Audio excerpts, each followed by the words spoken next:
The 1988 collection of club-ready tracks called Introspective was met with only mediocre sales in this country, as was the album they wrote and produced last year for Liza Minnelli. But the boys are plugging away, and with a new record due out soon and renewed promises of that long-delayed world tour, we sat down with the Pet Shop Boys recently at a trendy new Manhattan supper club called Tattoo. Here's what they had to say. So now we're going to be going out in the fall of next year. The Pet Shop Boys have agreed to do a tour in 1990. Yes, they've said it before, but this time the Pet Shop Boys insist it's true. They'll finally embark on their first world tour, 6 months on the road in 1991. In fact, last year they did play live in England and the Far East with a lavishly staged over-the-top show conceived by controversial film director Derek Jarman.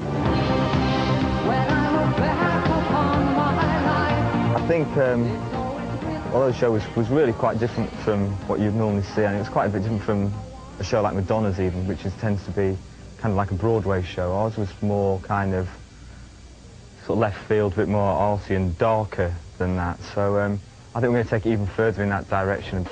Though Neil and Chris are still avid fans of dance music, their soon-to-be-released fourth album, Behaviour, marks a move away from the dance orientation of their previous records and of the album they produced last year for Liza Minnelli. And that was really a Pet Shop Boys, the Pet Shop Boys featuring Liza Minnelli, is what it was, really.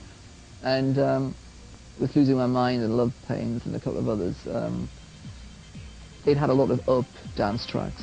And I think having just done that move onto our album, we fancied a contrast.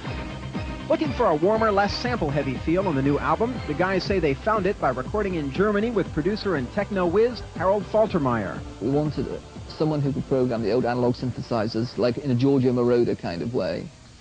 But the songs we had weren't Giorgio Moroder, kind of Donna Summer kind of songs. And so what was interesting was the chemistry that you got there, that this produced, the synthesizers in that context, produced something very warm sounding, because they've got a lot of depth. And yet the first single from the LP does bear the trademark Pet Shop sound.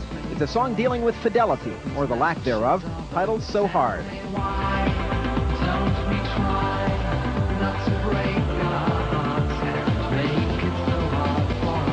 It says in the middle, if you give up your affairs forever, I will give up mine. But it's hard. It's so hard. It's about the problem of being monogamous, that wanting to be in a loving and monogamous relationship, and being tempted away from it. But even if the Pet Shop Boys have taken a musical detour from the dance floor this time out, they predict it's only temporary. So I don't think we're going to move from dance, because actually dance music's what it's all about, really, at the end of the day.